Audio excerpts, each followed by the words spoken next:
Kyagulanyi ffe tukwagala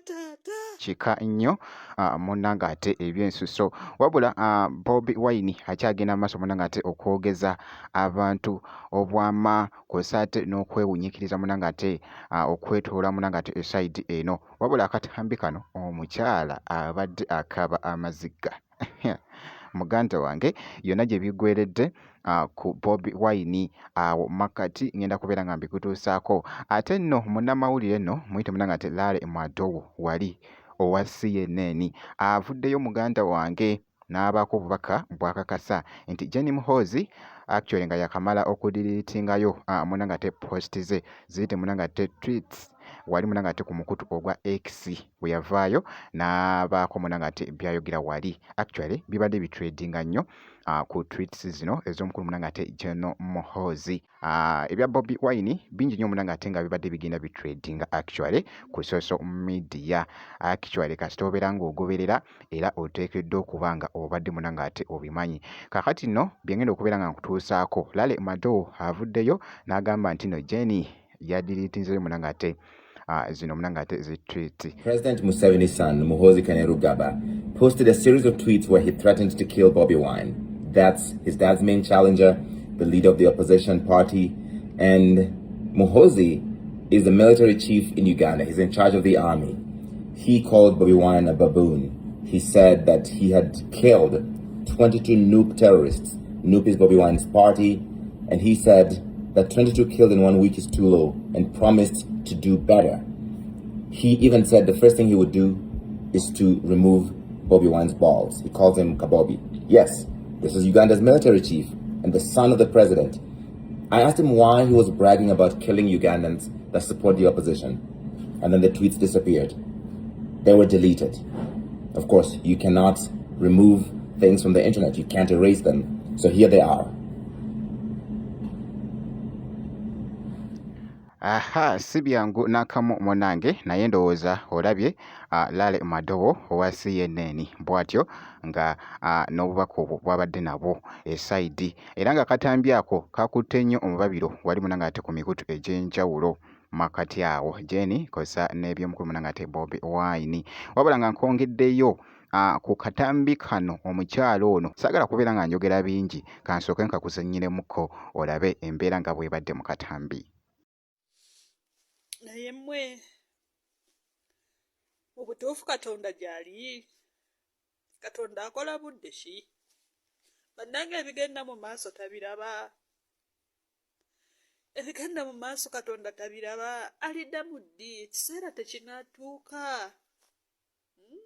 ekiseera kyaffe tekinatuuka Abannayuganda endowooza kyatuuka dda bannange tugumiikiriza bannange tufudde ekiziyizo bannange abantu batugenzeeko bannange buli kimu bakitukoze Katonda lwaki otubeera n'ettima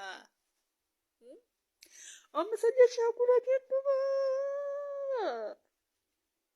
omusajja Kyagulanyi ennuma atirisiti niwe yakatufuzeeko ewiiki niwe yakatufuzeeko olunaku lumu anoonyeza akalulu mu mbeera esembayo okubeera embi musajja n'aguma n'alya tiyagaasi enfuufu saawa esembayo n'abalangirira omuntu mulala abadde anoonyeza akalulu mu mbeera esembayo obulungi nga talina wadde obuwagizi ku ground naye mmwe abantu abamu balina okufa si kirungi kusabira muntu kufa naye bannaye waliwo we mutuuka nga temulina kyakukola abantu abamu balina kufa naye byabakama asaana kufa obaladu byabakama asaana n'alwala n'akozimbira ku buliri nga tasobola wadde okweyamba n'abeera ku buliri emyaka nga 2 naye nga tamanyi kigenda mu nsi naye ng'ate omutima gwe gukyakuba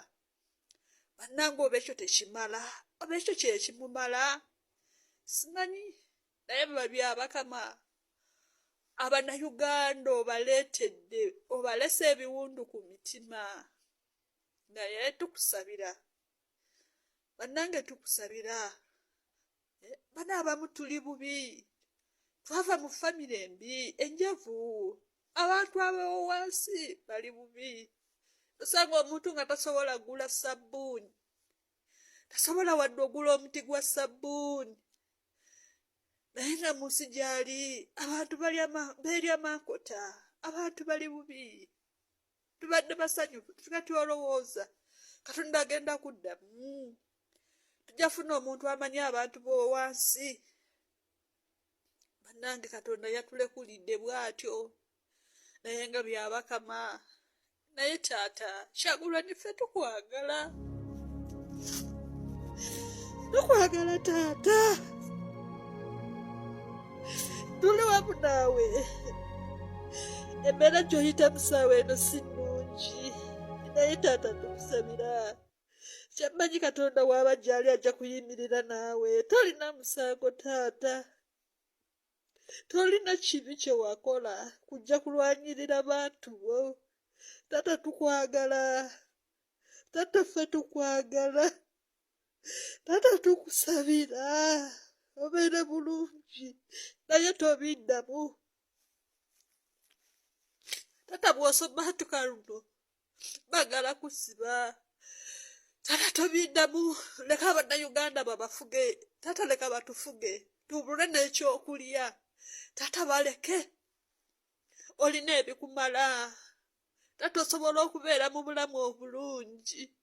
Leka batufuge tulyoke tuddemu amagezi. Ate nga ku sayidi y'emu nga nkongeddeyoko munnange omu ku bataano ba Alien Skin muyite munnange ate Coach Clement avuddeyo wali kakati nno nga Bobi Wine akyagenda mu maaso munnange ate okwewunyikiriza abantu nti ali luddawa. Abamu bali mugamba nti yaddukidde Kenya gye yeekwese esayidi eyo, abamu kwegamba bakyebuuza Bobi Wine ali luddawa, naye nga byonna ebinaasingawo munnange tujja kubeera nga tubikutuusaako. Wabula akatambi kano omwana mulenzi ono engeri gy'abadde mu katambi kano bibadde bitya, kansooke mbikuweekokko. Sanga ng'ojaguza simanya ndi mubaka ndi member of parliament wa NUP ojja tubuulira His Excellency Robert Kyagulanyi gy'ali. Ojaguza biki ng'omukulembeze tetumulaba? Ababaka baffe aba NUP tebakyakwata masimu. Bannaayi mujja kuvaayo mutubuulire omukulembeze gy'ali kati tugenda tandika mubanja mmwe kuba mmwe mulina ennamba ye y'essimu mmwe musobola okumutuukako amangu. Babaka mmwe mubeeko temwogera temusirika. Omukulembeze yabalwanirira, yabatulaga, yabayirawo omubiri, nammwe mumuyirewo omubiri.